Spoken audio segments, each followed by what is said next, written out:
Welcome, everyone, to the Pommy and Oz channel. Welcome to another episode of Tradebusters. I'm Pom. As always, I'm joined by my co-host, my partner in crime in the murky and dark world of internet AFL trading. Dog, how are you? I'm all right, mate. I'm all right. It's been a long day of answering Twitter DMs and angry people, and I can't believe Ben McKay's worth more than Buddy Franklin. And it's been a lot of that, so it's good. It's good. This is the best part of the day because we get to boil down what is largely nonsense into a consumable chunk for our audience, which is good. Well, Bevtone's looking forward to moaning about free agency picks. Literally, all me and Dog do with our lives. And we had a pick. We had a done deal, a crocodile done deal.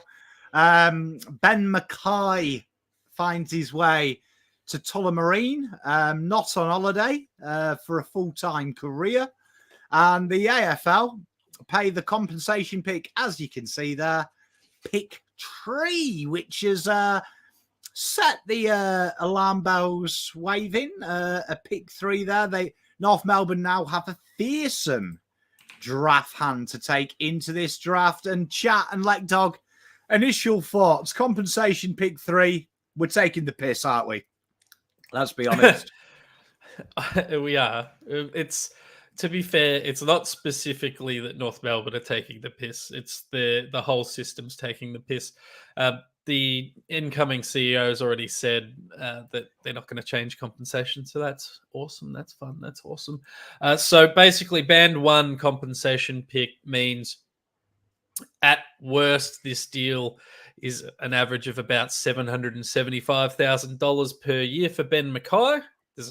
The threshold is $800K. There's a slight discount because he's a bit younger because his birthday is in December instead of October, which for some reason means he's a year younger than everyone else in the AFL. In the eyes of the AFL, they get pick 3. North gets pick 3, which they would never get in a trade. So in that sense, big win for them.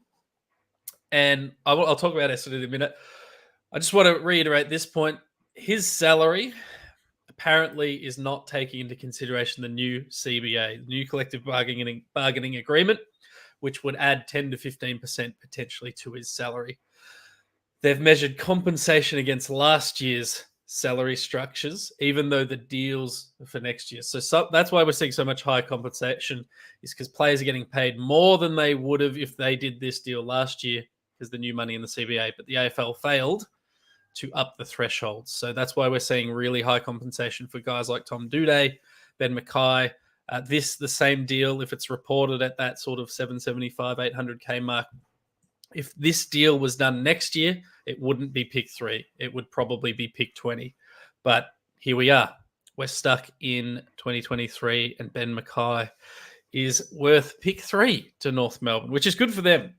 Pom, I know that Essendon needed a key defender.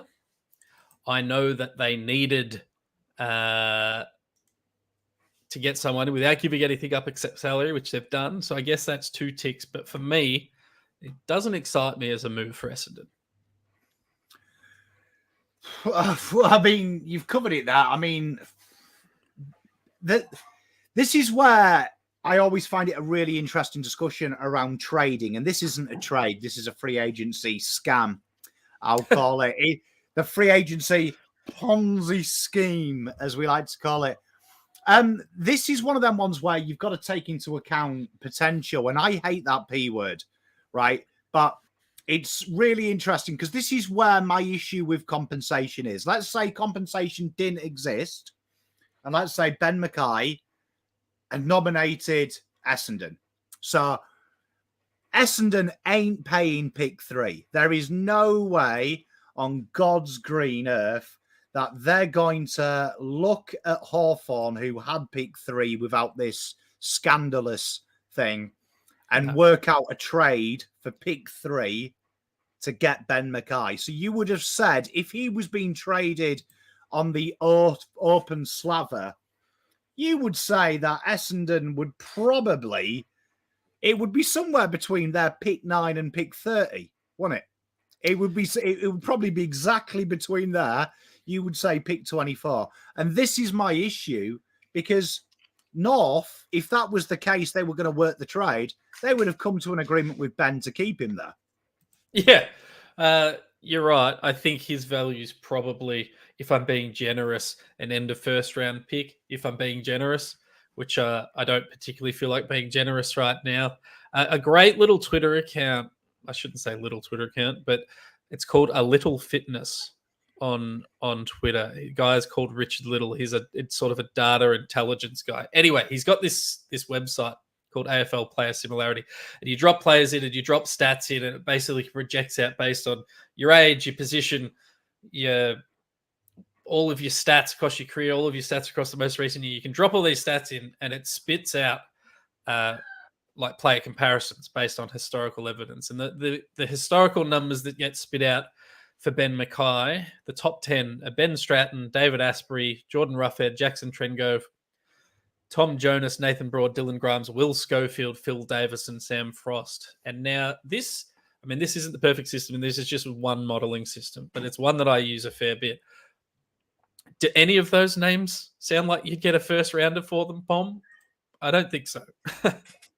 You see, I agree with Cam Dempster, and I always say this, and it's when we come onto the Zach Fisher conversation, which seems to be, can't wait till Carlton get that trade done because I'm sick of talking about Zach Fisher.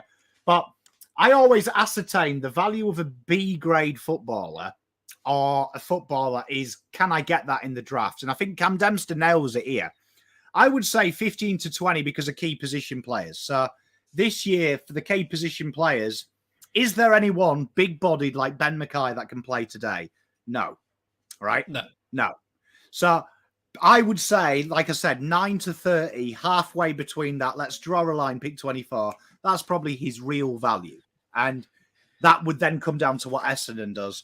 A lot about the contract. This is a good one. Evidently, he was on quite a fair whack at North, and they've taken it on. And I don't want people to get confused. When we talk about Zach Fisher, I see Carlton fans get confused about it, where they're saying, well, he's in contract. You've also got to take into account that North have agreed to take his full contract on and then extend that by 3 years. So that depreciates his value, which in turn here, Essendon have given him what is rumoured to be a 15 to 20% pay rise. So that's going to be a lot of fucking money. And as we've known in recent AFL circles, if you have more than a 3-year contract, you're probably on your way out by year 3 to someone else for a bag of chips. So this is going to be an interesting one. But I do like this deal for Essendon. But I think it was someone mentioned, Andy Hill. A lot of these deals, the AFL media are really making these teams out like they're a destination club, like they're fucking Santa Monica FC. But I look at the players they've got, and this is all due respect. This isn't the blue in Pom speaking. I look at Essendon's pickups, and they're really solid if you've got a good 22. I don't look at these players and go, oh, wow, fuck, we're in trouble. Well, we talked about it a little bit last night. I think all of the players are probably upgrades on one of the players in Essendon's best 22. So I've got no issues with bringing the guys in. I think they all probably become best 22 players. I don't see how Ben Mackay is going to be any better off at Essendon than in their defensive structure than he was at North in their defensive structure. He's still essentially going to be a lone defender. I know he's got Jordan Ridley next to him, but let's be honest, it's not going to be that much different to North. He doesn't cost them any assets. He costs them salary. Maybe we look back in a couple of years and go, what a bargain. You had to do it. We pulled the trigger. The CPA has gone up. Everyone gets paid a bit more. It's just the price of doing business. Maybe that's the case, but I'm just a bit hesitant. And I just wanted to touch on a point you just said, Pom, about players being in contract, because it's a great one I wanted to touch on as well today, is that being in contract, as you said, I mean, the simplest way to think about it is sometimes the contracts are negative. Sometimes a player being in contract is a bad thing. So an example of that was Jack Bowes last year, right? He was in contract, so he should be worth a first-round pick. Well, the contract was so bad, he actually cost a first-round pick to get out of. So you can't expect, if Zach Fisher was on $0 a year, we'll talk about him, he's worth more in a trade, but he's not. He's on a reasonable salary, and they're going to have to pick that up. And that's why in a I agree with you. In a trade, Ben Mackay probably goes for a first if he was contracted. But he gets North get well and truly compensated by choosing not to match a bid in the current free agency system, which is flawed, but it's the one we've got. Controversial opinion, and I'd love everyone's opinion on this, especially yours, like Dog and chat. I get the vibe that, and I'm not suggesting, I've got to be careful how I word this because it's going to be taken out of context, but I get the vibe that in the AFL grading system for out-of-contract players, Ben Mackay isn't worth pick 3. I have got a sneaky feeling that this is part of their reparation payments, and they wanted to give 19 and 20 next year, but they wanted to give it this year, and this is kind of the appeasement, and something dodgy has gone in at AFL House to allow this to happen, because it doesn't sit right with me. We haven't had a player this high up in the comp pick. And let's be honest, I know people talk about Buddy Franklin, and it's a different argument, and it's a different time. We are now seeing better players leave. I just feel there is something more than meets the eye with this, because it doesn't feel right. It doesn't feel right that Hawthorn, who are themselves doing the rebuild properly, and I'm going to go into bat for Hawthorn here, they have done the rebuild properly. They have killed all their players. They have smashed all their players out, right? They have done it properly, and they are being punished by this AFL rule because presumably next year they're going to go back 2 spots in their second round pick. And this year they are going down a prime asset in the top 3, right? A top 3 because of this deal. And I feel like they are the ones that are screwed. Yes, so I don't disagree. I think the AFL pick and chooses how and when it measures the AFL compensation. I think the Jared Waite discussion was a good one last night. He was on a shitload of cash, but he was too old. But then we've had other old players move and still generate compensation. I think they'll point to the contract for Ben Mackay and go, oh, no, he's been paid this much, so he's worth pick 3, but then there's been other players that have moved for large sums that have only been worth sort of a second or a third rounder. I honestly think they've got a range of categories that we're not across, and they just pick and choose. I think this was always the desired outcome for North Melbourne and for the AFL, and I don't begrudge North Melbourne. It's not their faults that they're able to access such a good pick, but I think, and that's always the issue I've had with compensation academies and even father-son, is that you're putting out the clubs, you're directly impacting the clubs that are in the same, essentially the same position, but they just don't have a free agent that year to lose to make up the extra pick. So yeah, I don't like it. Everyone in chat knows I don't like it, but it's not going to change. Yeah, well, I mean, if you go back to Joe Danaher's, which James mentioned, which was pick 7, right? And that was band 1, right?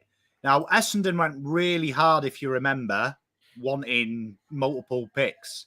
And the AFL on its decision-making did specify that they wanted to make sure it was after the bottom 5 teams in the list, which just made me think here when a team that is in the bottom 5 is benefiting from it. We've covered the change in the banding this year on the old CBA. But still, for me, if I was Hawthorn, I'd be pissed off because I'd be saying, we have run our club properly. We have done the right things. We have jettisoned our list, right? We have jettisoned our list. We have really ripped the Band-Aid off. And now we're getting punished because I appreciate it's the old administration that have gotten off into the mess. But Hawthorn could have carried on fucking about and then had this conversation in 2 years' time. We want half the picks. And my fear is people are forgetting 2027 isn't far away. No. So we're going to have a compromise draft this year. We're going to have a compromise draft yet next year because 2 of the top picks in the draft are linked to other teams. And then you've got the Camparellis, which will be late first round. One of them probably being mid-second round. We're going to have a lot of compromise drafts. Then you look at the father and sons in 2026. There's a few of them there. A lot of these clubs going to be fucked in 2027 when the AFL have already agreed with the 18 clubs, 5 first rounders for 3 years for Tasmania. So for me, we've got to sort this out next year, because if I am bottom of the table next year, I'm mighty pissed if we keep doing this. I agree. I've got a feeling that they're just going to try and ride it through until Tassie's in, and then go, oh, now that Tassie's in and we've had 3 compromise drafts with Tassie, now we'll look at it. I think we're stuck with this for another 10 years, which is not. If we're still doing this in 10 years, complaining about compensation picks, Pom, something wrong has happened in our lives. Mate, and Kai absolutely nails it. Like, you look next year, you've got Adelaide with a potential pick 2, Brisbane with potentially pick 5 as it stands at the moment, Carlton 18 and 30. Brisbane then have got 2 in the second round. Gold Coast have got 3 in the second round. Essendon have got 2 in the second round as it stands now. Like, this is going to get progressively worse, especially when you take into account these teams are going to have a lot. It's going to come very quickly. So, mate, the idea of the draft is that in reverse ladder order, every team has a pick for 18 picks. Worst team gets the best player, best team gets the worst player in that round, right? That's a few years ago. We've talked about this 3 times on the show over the last 2 weeks. Matt Ellison went as a first round selection to St Kilda with pick 26. Like, there's not 26 teams, Pom, so I don't know how we're getting first rounds all the way out to that. It's just, there's a lot of issues, and I think that highlights it. Spot on. Why doesn't Carlton have an academy? We do. We have Sorrento area and northern Melbourne, the zoning of the Northern Knights, which the downside is no one plays footy in Sorrento. I think only 3 players have ever played football in Sorrento. Yeah. Just so you know. And Carlton chose that as well, so we can't even blame the AFL for that. That's totally on us. Do you know what I mean? That's on us. That's on us. But then the next deal, really exciting this. Just so you know, Letdog will confirm this. I predicted this before it was announced. Yep. Right? You did. I did this before, right? But Future Third goes on its way to Melbourne. They give up James Harms. Just quietly, if you go and check the Western Bulldogs website, which I did today, right? It was quality banter. Look at the Photoshop edit they've done on James Harms. Absolutely. Fuck. One of the funniest things I've ever seen. It has kept me amused all day, right? James Harms, though, goes there. A real good deal here, I think, for Melbourne. It adds something that they haven't got. Letdog made a very witty tweet saying that he'll play fullback next year. Good chance, because this is a player that is messed around. Kind of surprised Melbourne got rid of him, but you know what? Credit to Melbourne, how they got the deal done really quickly and they didn't fuck about. This is maybe a lesson to all 17 other AFL clubs. Can we not piss about with these fringe players? Just get rid of them. Just get rid of them. And I think a Future Third will probably be used with a little bit of shifting when Melbourne come after other players. I agree with you, Owen. Good try. I think so. His name was bandied about last year. There was talk he was going to go to North and that, and I think he's been on the fringe for a little while. He's played behind the ball. He's played in the midfield. He can do that defensive. He has that defensive side to his game. I quite like him as a player. I don't necessarily. He's obviously going to be in Bulldogs' best 23. I'm just not sure where or how, because they've got 87 different 180 to 190 centimetre tall midfielders already that they just play in each position, ruck, forward, fullback. They don't care. Good on you, Bevo. But I like it as an acquisition. And the measuring stick now seems to be, we used to make jokes about future fourths being used on, shit players when free agency wasn't a real thing. It seems like a future third for your 23rd, 24th, 25th best player just seems to be the going rate, particularly if they've played enough footy. We saw Blake Acres last year. We've seen a couple other guys over the journey. It seems to be the new market, the future third for a guy just to help him get to the club. And I think part of that is also probably salary as well to get him off the books. But I like Harmsy. I like Harmsy at the Bulldogs, and I'm interested to see how they use him. Are they actually going to play some of these midfielders in the midfield? You know what makes me sad, right, about these trades is when you get a trade where you just like, pretty good deal for both parties. I like the trades where I can pick it apart and go, Bevo back on the Hong Kongs, is he, with this deal?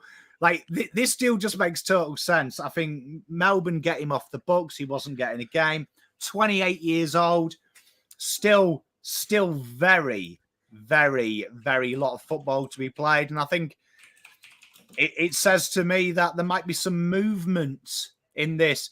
I was hoping this might be one of them movement deals, but I feel like tomorrow's the movement day, but pretty good trade all around for both these parties, isn't it?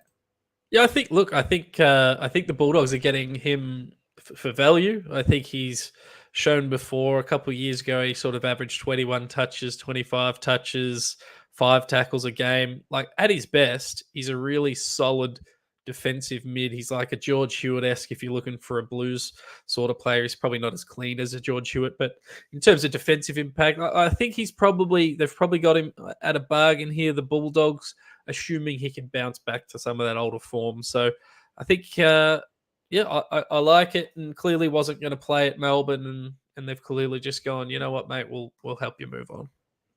Mate, it'll be interesting.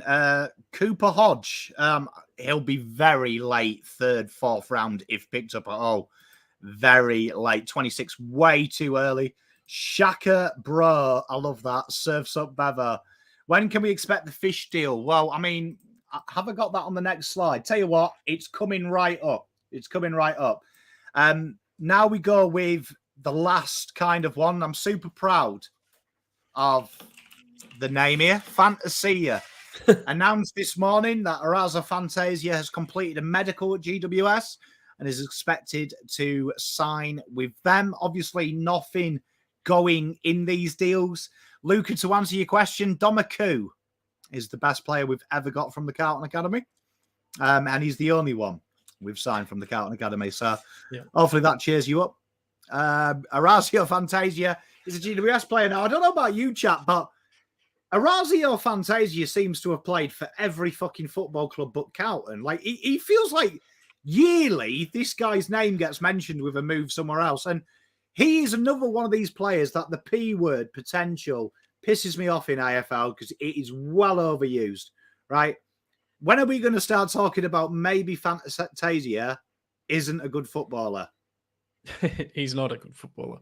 The only thing is, Pom, he's been on the list of every club, but he doesn't play for any of them. He just goes there, gets injured, uses their medical resources. He's played 99 games in his 1, 2, 3, 4, 5, 6, 7, 8, 9, 10, 11-year career. This is nothing. I doubt he plays for GWS.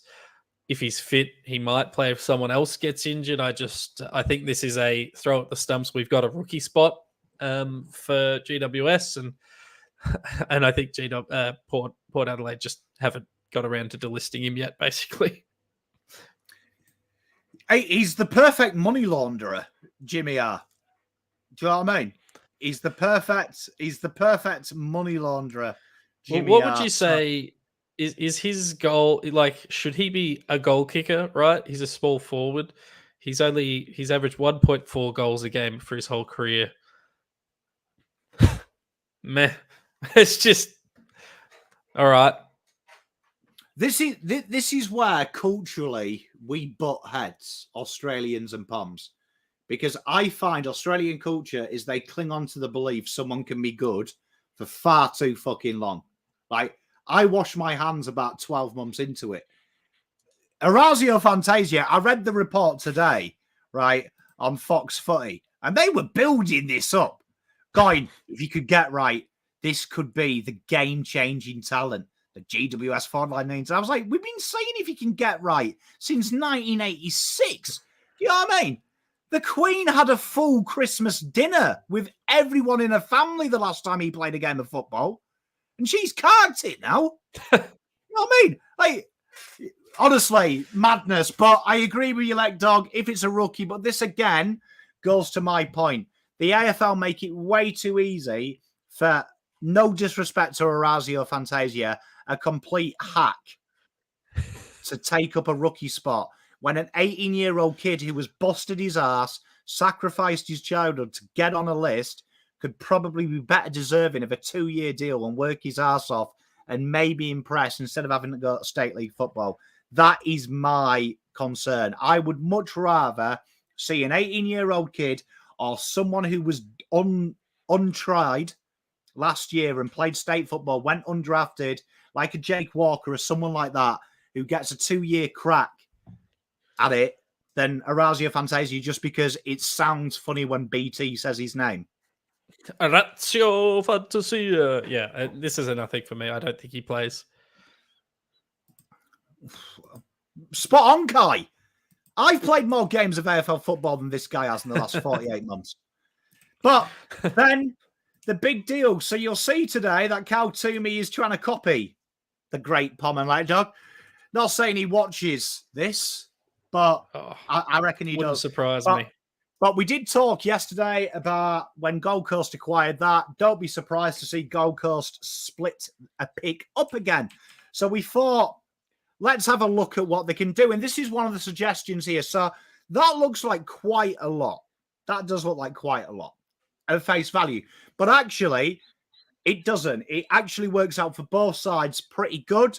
That obviously there was about 40 to 50 players worth taking this year. It'll be quite a short pool, as we talked about last in the draft build-up on this channel. That gets them in probably the cream of the crop for what Adelaide are looking for when you look at it. This here gives them brilliant points. You pick 20s are your matching points. They get them there. This is kind of a little trade scenario, right? And spot on, Kai. And it works out really well because remember, one gets eaten up all the time. So this gets them to spread them bids. And it's going to be really interesting. And Kai, I've seen your question about key defenders. We've got that on the next slide, mate. I've planned it for you. But for me, this is something that they could do. And I've got a feeling that these trades here, right, are the kind of trades that break open the doors to everything because this gets Adelaide into that really good area early on into the draft as well. Do you know what I mean? They've been linked with a few players up there. Also, doesn't mean it means they get 2 firsts effectively. They could even trade them on. But for Gold Coast, that works out really well because of the picks. I like it. I think, as we talked about, Gold Coast don't need these picks, but they can generate some serious value from them.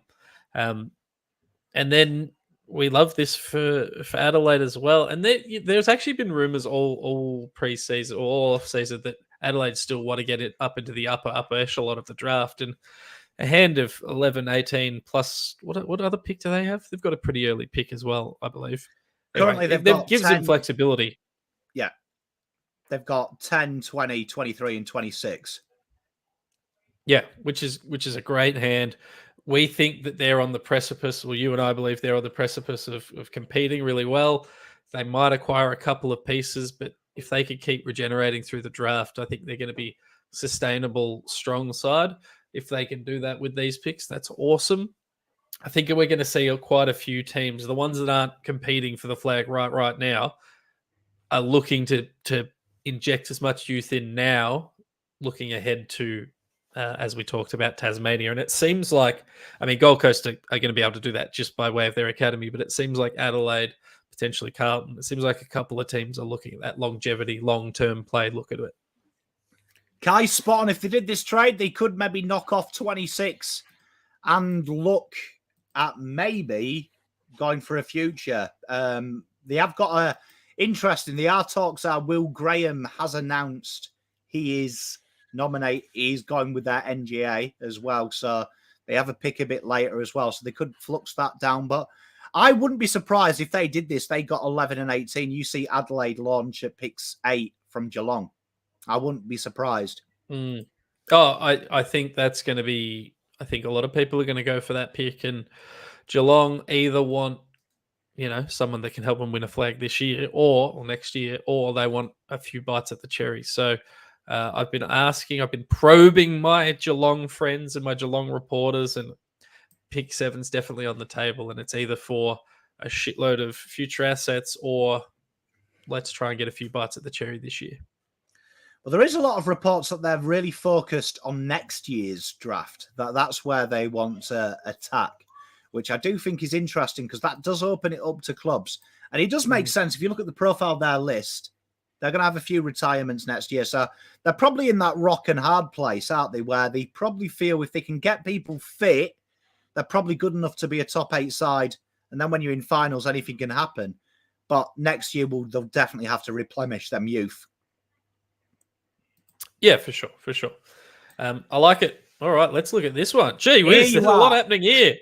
Here you are. Yesterday, you've really enjoyed the POM mega trades, right? So you're going to have to stick with me because this comes with a little story, right? Because I know straight away, doing this for so many years, everyone's going to go, fucking hell, POM, North are giving away a lot.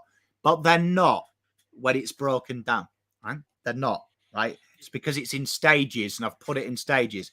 So the original deal would be 3 clubs, North, Carlton, and Suns, right? So they would do them trades, and North would effectively get pick 15, 21, and 44, right? From that, right?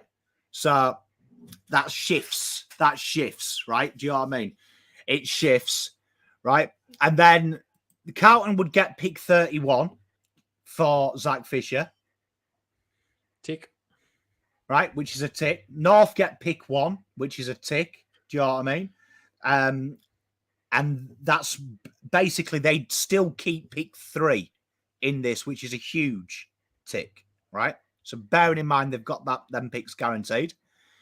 Pick 15, 21, and 44 works out really good for Gold Coast Suns to be able to match picks.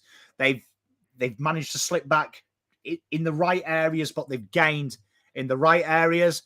And then West Coast Eagles maximize that 19 and 20 next year and will probably be bottom of the pile. So that works well, right? So when you actually break it down into its 3 trades it would take for this, that works. And I think here, I'm going to go out on a limb. I reckon at least 75% of this trade happens by the end of trade. Yeah, I think so. And if not by the end of trade, by the end of draft night, because obviously clubs can still trade leading up to that. You can trade picks post trade period. So some of this may happen later on. I mean, North get what they want, right? They get pick 1, Zach Fisher, and then they get rid of their fake picks, which, to be honest, they're not real picks. Pick 19 and pick 20, they're not real picks, because I think pretty much no matter what, they will get taken off them if they're not traded. So they might be able to get more value somewhere else, but they want pick 1 and they want Zach Fisher. So I think they tick off on it. I think West Coast do very well out of it. And to give up pick 1 on a guy, I know they're saying they're going to take Harley Reid, but I don't think they're going to take Harley Reid. I think this is great. And obviously this looks like a lot, but as you said, Pom, this is multiple trades just put together into one big wibbly wobbly timey-wimey thing that no one fully understands. But Lou, just to explain it, effectively they're not doing that. They would get that for. So the picks would look like this. I'll read them out because that might be easier. So the first trade would be, right, North send 15, 21, and 44. They get back pick 11 and Zach Fisher. The Suns pay that price. Carlton pay the Zach Fisher. So by the end of it, North have pick 11, Zach Fisher. Carlton have pick 31. Suns have 11 and 31. And then North would go with pick 2, 11, and the 2024 picks, and they would get pick 1. So there is a typo there. Pick 3 is not involved in that deal. That's my bad. Me and Let Dog were making an amendment before the start. So pick 3 shouldn't be on that slide. Ignore pick 3. So they still get that, right? They still get that, and it still works. It works massively out on points, and it also does that. So I would say that why West Coast would do that, if you think that they've got pick 2, right? It keeps the pick 3 in the market that I think Cal Toomey's on the right path with North Melbourne in the terms of that. He thinks North Melbourne are going to take Sanders very early. So do I, right? But you ain't getting pick 21 for that. And you've got to see Nick Austin specified a few picks away. And then North came out and said that it was around the value before all of the compensation picks. So there is no player in the history as bad as Zach Fisher that's gone for pre-pick 30. So that would suggest that's 31 now net. That's 31 net with them inclinations. So that's a good deal. Do you know what I mean? Yeah. Do you know what I mean? Look, I think, on the Fisher thing, the other thing is he's not rated as highly by anyone else in the AFL other than Carlton fans, who, by the way, hated him until the last 6 weeks of the season. He's contracted probably in a negative contract from a buying club going, well, why would we pay that much for him? And he's not going to play at our club and he doesn't want to be there. Like, we're not getting anything. We're not getting pick 21 for Zach Fisher. It's going to be a third-round pick. It's going to be a third-round pick, and it's going to be hopefully an earlier third-round pick, but it's going to be a third-round pick. Hey, spot on. And I think it's going to be one of them ones that you will really see as it goes on. It's going to be one of them ones that he's going to drag out, I feel. I feel like it's going to really, really drag out this kind of trade. This trade's going to drag out, but because you're waiting for one domino to fall and then the rest have to go. That's the issue with relying on picks and accumulating draft points, is that something needs to happen before it can happen. Yeah, it's going to be one of them ones that's really weird. It's going to be one of them ones that's really weird. I am just editing this trade to make it more easy for you, so I don't have to keep answering. That way, when people screenshot us and abuse us, we can be like, "No, look." Do you know what I mean? So, I mean, you've got. Do you know what I mean? So, it's well with the. It was a shame he's not a compensation player.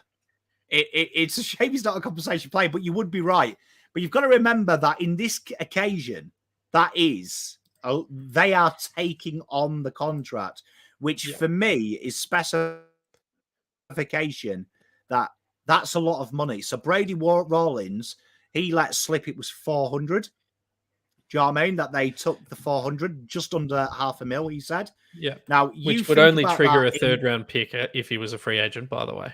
So you think about that in long term, what that does to your re-signing. Do you know what I mean? What does the reason? So that's how it would look, right? So do you know what I mean? There you are. So effectively, they use 2 and 11 for that deal. So that makes that should even it out there. But I mean, this is an interesting one. And why would Carlton want to go up to pick 7? Because this would be probably the talk then. What do Carlton do? I mean, it looks like you'd imagine if you look at the draft and you make an educated guess, Harley Reid will be gone, Jed Walters will be gone, Kobe McCocha will be gone, Zane Dursma and Nick Watson will be gone, Dan Curtin will be gone, Riley Sanders will be gone, right? So that would leave Nate Caddy, Connor O'Sullivan, and Darcy Wilson. So you could bet your ass to a barn dance that Carlton are going for Nate Caddy. Yep. 100%. 100%. He fits the needs. If you're looking at what we really need, that's like that. Correct. That sort of marking forward. That's what we need. We need the guy who's going to replace Jack Silvani in the team. Cody, it's been confirmed by Brady Rawlins that they are going straight for pick 1. So that is their dream. So you would probably say the bookends, but there is talk with the bookends that they have already contacted 3 players in the State League. Oscar McDonald has been linked as well with a move there, but they've got a few players in the poker there. So it looks like they're going to go older, which I think is a bit of a risk. But you would have imagined that I mean, you imagine that. I mean, the talk is, I was on a North Melbourne forum today, and they're really into Ollie Murphy as well, which is why I think the pick 11 could be it. Ben Leonard asked, and this is what I think. When I was listening to Nick Austin, he was asked the question about Elijah, and he says that they are looking at him, and they've had initial discussions, but they are waiting for deals to break down, right? Be broken down. That would suggest to me that Gold Coast have given them a rough indication what the price is. Ergo, I would say that's why Carlton are hanging for a little bit of a higher pick. I would imagine that Elijah Hollands is valued the same as Zach Fisher. I would say that's how Gold Coast value him. Yeah, or they might say it's higher, but I think ultimately it'll be of similar value, yeah. Spot on, Kai. They only take one. So, I mean, I think if they had pick 1 and pick 3, I think I've got a sneaky feeling that Cal Toomey is correct, that I think Riley Sanders may go earlier. I think they may do that, right? I think they may book the trend. They could go Colby McKercher. I do have a feeling, though, that they might spring a shock and go Nick Watson. That's why they want to keep 3, because that is the talk.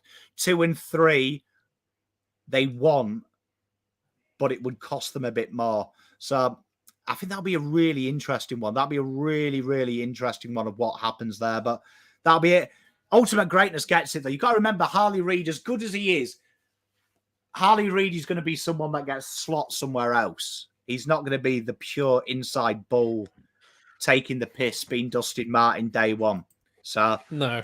And we've been very lucky with the likes of Dick Dacos and Harry Sheasel and Sam Walsh and guys like that over the last few years. But we've got to remember, most first-round picks aren't that. So most first-round picks can't come in and do what those guys have done. It happens increasingly more as we become more professional, but you can't. Harley Reid, there's a really good chance he comes in and isn't even the best player, the best first-year player. But he's a very good player, though. He's a very good player. Oh, yeah, I'm not saying he's bad. Bring Sam Frost back, says Cody, mate. Cody, I love it. How much money has come off Carlton's salary cap? Well, you got to imagine that Ed Kerno is on minimum. Let's just say he's on minimum. So let's just say that's 150. Josh Honey, that won't have been much, 300. Minimum. Lockie O'Brien, when he re-signed, that was estimated at 800 over 3 years, isn't it? So what's that, 250, 275? So we've now got 500k. Sam Philp, you'd say, would be minimum 650. Lockie Plowman, I dread to think, but I'm going to be conservative and say 200. That's 800k. Then Zach Fisher is 400, going by what North Melbourne have said. So that's 1.2 million. And then Paddy Dow, fuck knows what Carlton re-signed him for. That could be $1 million, it could be $1. Who knows? That's one of them ones that shits you, and it could be fucking, you might find out that he was on 1.8 million and the highest paid player at the club. But I'm going to be conservative and say that that's 350.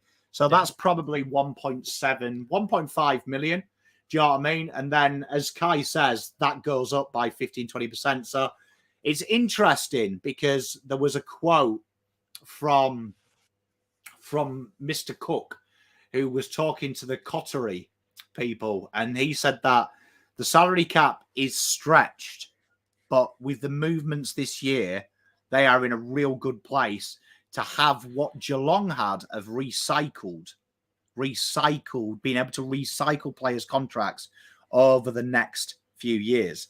So that will be really interesting, because that feels to me that Carlton are jettisoning these players now.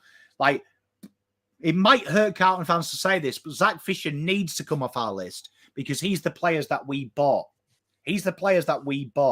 So where does he fit in? I think this is really interesting. I was listening to one of my mates who's a big North fan. He went to the end of season function. They were talking about Sheezer will go to his natural position of forward this year. They expect to see forward time. And they were looking for a zippy halfback, which you'd imagine Zach Fisher is that guy. Guy. 100%. 100%. And he's got a bit start for their back line. And he's got a bit of previous, hasn't he, old Clarko, with left-footed players? Loves a left footer. Loves a little halfbacker, and I'm just pulling up my North depth chart. In the backline, I have currently as a general defender starting players Luke McDonald, Harry Sheasel. That's it. And then Aiden Core, and that's it because Griffin Logue's injured. So they've got Zach Fisher. He's a walk-up start to defence. Absolutely. Be an interesting one. And if Carlton can, I mean, I'd say 30-35 gets it done. They've already let slip that Carlton are going to accept a future 3rd to 4th for Dow. So that gives us extra points next year for the Camporellis. Again, just to reiterate, I've seen a lot on social media about the Camporellis' value. Ignore it. Carlton will easily match them bids. They, even if, which isn't going to happen, they were both top 5, Carlton would still match it. But don't believe what everyone's saying about where they are on the draft order. As we said last week on the show, no one has either of them inside the top 15. Right? So no one. And that says to you where they are. There will be a 15 to 30 type players, 15 to 25 probably, especially with them being outside players. Genuinely, clubs don't match. And I would also say, and Kai makes this great point, this is why the report today is the deal with North Melbourne may not happen till draft day, because them picks become more valuable the minute that clock opens and everyone's pushing for that NGA. So this time next year, Carlton will be in a position with, say they have pick 17, some players start to fall, suddenly that pick 17 becomes super value. So, and it's interesting, Bev, according to not just me, but all the draft experts, Lucas on average is 10.2 places above, has had the most consistent year. You got to remember, people only remember draft players. This was like last year when everyone started the other year getting excited about Jason Horne-Francis. And I remember doing my pre-draft video saying Nick Dacos is 100 times better footballer than him, but Jason Horne-Francis destroyed the competition that game and everyone got on his wagon. Nick Dacos, twice the footballer. And it's the same with this. Lucas this year has been phenomenal every game. And Ben has changed his position and he's worked really hard. And if you go back and watch my mid-season video, I said Ben's got the potential to really rise because he's risen to it. But in the draft, you go for potential. It's always consistency pays. Then potential players slip. Yeah, I think, and my one note on the father-son guys is they're not going to be the saviors that come in and take us to a flag. I don't think. Everyone, I think, is expecting a Nick Dacos type player to walk through the door. They're not that. Very rarely a father-son's that. Often they can be serviceable players, but very rarely are they really good. We're just excited that we finally got a couple more coming through, which is awesome. But yeah, let's not get too carried away. Nick Dacos was... I traded Jack McRae in a keeper league to get the pick for Nick Dacos. That's how good he is. So, Legdon doesn't make mistakes. He did bid on him, but you've got to remember he was bid at number 53, and that's a forward. Wingers, genuinely, Elijah Startus, he went on the ball towards the end of last season. Reason being, to try and build his draft profile. Wingers, 100%. That's why Ollie Hollands on the interview he did with me mentioned that most people are calling him a winger, but he's spent the last couple of weeks. So, do you know what I mean? And there is a long time to go. They could get progressively worse. They could get progressively better. But genuinely, we've never seen, and this would be a freak, we have never seen players at this point in a draft ranking in a year, because you've got to remember, this point now, till the draft, that's when the key forwards and the key defenders and the ruckmen start to come in. And we covered this last week.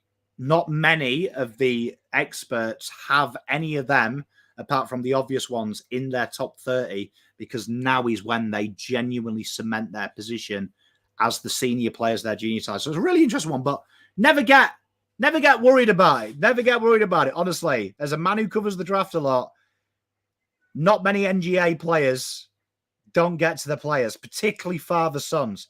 It's impossible. It is impossible from the way the AFL bidding system is. You could literally have fuck all players and picks, and they will literally do it. They will literally find a way. It's always 100%. it. As for the other futures, way too early. They are playing under 16 football, which, to be honest, like if you watch like Cooter's younger son, who everyone raves about, he is 10 times bigger than everyone his age. Yeah. He's kicking goals because it's almost the cheat code. You'll start to see the real player 17, 18. That's when you know. That's when you know. So this year for the Camparellis, they've had a great year now. It's about building it up. But next year, they're playing in the best state side in the country. South Australia, everyone will be watching them. They've got 3 of the 5 best players in the league next year. So it's going to be really interesting. My only scouting on Andrew Walker's son is that I sat near Andrew Walker at the Sydney final, and his son was there, and his son was tall and athletic looking. That's about all I got for you. Yeah, Cody Walker, he is 15, so that will be 2023, 2024, 2025, 2026. I mean, it doesn't matter if they're in your academy or they're a father-son. It's the same result if they're a father-son. Numerous reasons. Unless, of course, the dad didn't play the 100 games or whatever. We covered this last year, me and Let Dog. We were actually pissed off about it. 2 reasons, right? One, they went very early anyway. They went very early, but they give money to pick one. Do you know what I mean? They give pick one, which is a cheat code anyway. And also, it does put people off. Historically, we have found in the history of the AFL since NGA and Father Sons, puts clubs off because they know. So what might be logical to us, like I mentioned it last week, West Coast could be dickheads, keep pick one and bid on all the Gold Coast players. Do you know what I mean? Right? So Gold Coast players, think about that. But they won't because they don't. It's a friendly thing. So people panicking. But like I said, the draft points accrued, you easily could match 2 bids for 2 people in top 5. You've got to think Gold Coast weren't panicked, and 2 of their players are scheduled to go top 5, 3 of them top 10. So you never panic. Never panic. Can you believe Nick Dacos, who came 3rd in the Brownlow a couple of weeks ago, 3rd or 4th? He was 4th in his draft.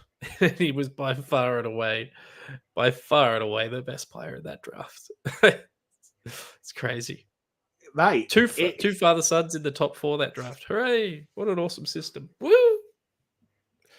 Yeah, like Kai says, they usually slide, and it's a sad thing. And I agree with you, James. I think we should bid, but me and Lekdog have hated the father-son rule for ages. Don't say that, Pom. They'll come for you. But we're not doing it. I can tell you, currently, we did this last year. So between the 10 draft experts, they have got Lucas at the moment. Ben is on average 31, and Lucas is average 17. So that is very interesting. They won't, though. That's the problem, I'm afraid. Ultimate greatness. AFL's corrupt. They won't do it. It's crazy. I would go pick one. If I had pick one, I would bid on them all. We haven't seen a list manager do it since, as Kai said, Kinnear did it. But when Sauce was here, Sauce had a habit of doing it around that mid-tier. But once you get to pick 10 and bids come in, fuck me, it's so easy to pick. It's so easy because you've got to remember that 20% discount. The way that the points value drops at that point anyway, add your discount in, you're talking 3rd rounders covers your debt. So it's happy times. Yep. Well, chat. Hopefully we're back tomorrow with some more exciting trades. The AFL can do some good ones, but thank you very much. You've been really engaging. Your questions, your comments have been much appreciated. If we don't have any trades tomorrow, look out on social media. I might throw up some questions, and me and Lekdog will prepare some questions for you. But until then, look after yourselves. Stay safe. Much love. God bless. Go Blues.